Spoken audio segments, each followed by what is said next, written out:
Bismillahirrahmanirrahim. Alhamdulillahirabbil alamin. Wassalatu wassalamu ala asyrafil anbiya'i wal mursalin wa ala alihi wa ashabihi wa man tabi'ahum bi ihsanin ila yaumiddin, amma ba'du. Pada pembahasan sebelumnya, kita telah membahas rukun-rukun salat yang jumlahnya ada 14. Pada kesempatan kali ini, kita akan membahas tentang orang yang lupa atau meninggalkan salah satu rukun yang kemarin telah kita jelaskan. Barang siapa yang meninggalkan atau lupa untuk mengucapkan takbiratul ihram, maka tentu solatnya tidak sah dan dia tidak solat sama sekali. Akan tetapi apabila dia meninggalkan atau lupa rukun-rukun solat selain daripada takbiratul ihram, kalau sekiranya dia meninggalkan karena sengaja, maka batal solatnya. Akan tetapi apabila kalau dia meninggalkan karena lupa, maka di sana ada perincian.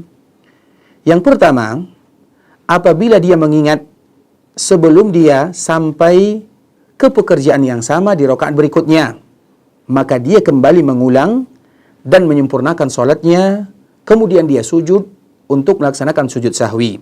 Contoh misalnya, kalau sekiranya dia lupa melakukan ruku', kemudian dia ingat ketika dia sujud pada rakaat tersebut, atau ketika dia ingat sebelum melakukan ruku pada rakaat berikutnya, maka dia meninggalkan sujud tersebut dan dia kembali kepada ruku yang tadi dia lupa untuk melakukannya.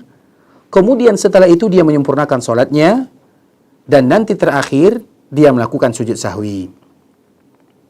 Adapun poin yang kedua, kalau sekiranya dia ingat bahwa dia meninggalkan salah satu rukun salat setelah sampai kepada rukun berikutnya yang serupa, maka dia hendaklah mengensel atau tidak menghitung rakaat yang tadi dia lupa melakukan rukun-rukun salat, kemudian menjadikan rakaat yang berikutnya adalah tempat untuk rakaat yang tadi dia lupa.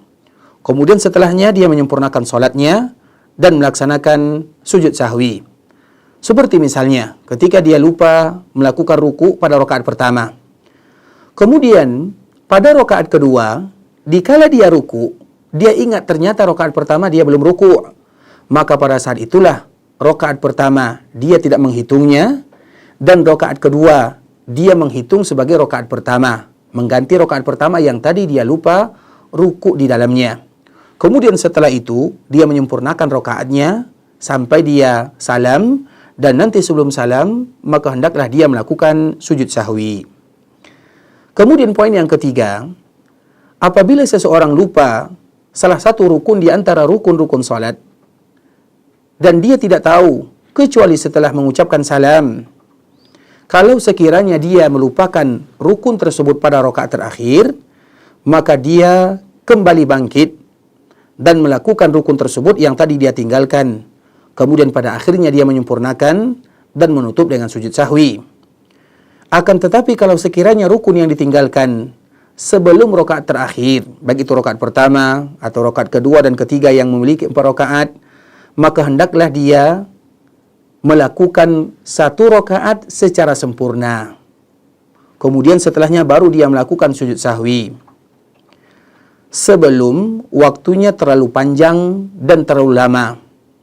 Tapi kalau sekiranya waktunya lama, seperti misalnya kalau dia selesai melaksanakan salat, kemudian dia salam, kemudian setelah beberapa waktu dia ingat ternyata lupa melakukan rukun di antara rukun-rukun salat, maka tentunya dia harus kembali mengulang salatnya secara utuh, secara sempurna, kemudian dia melakukan sujud sahwi. Itu merupakan di antara hukum-hukum bagi mereka yang meninggalkan salat karena lupa atau karena tidak tahu. Wallahu ta'ala alam. Dan semoga Allah subhanahu wa ta'ala memberikan kesempurnaan kepada kita untuk melaksanakan ibadah salat. Barakallahu fikum wa jazakumullahu khaira. Assalamualaikum warahmatullahi wabarakatuh.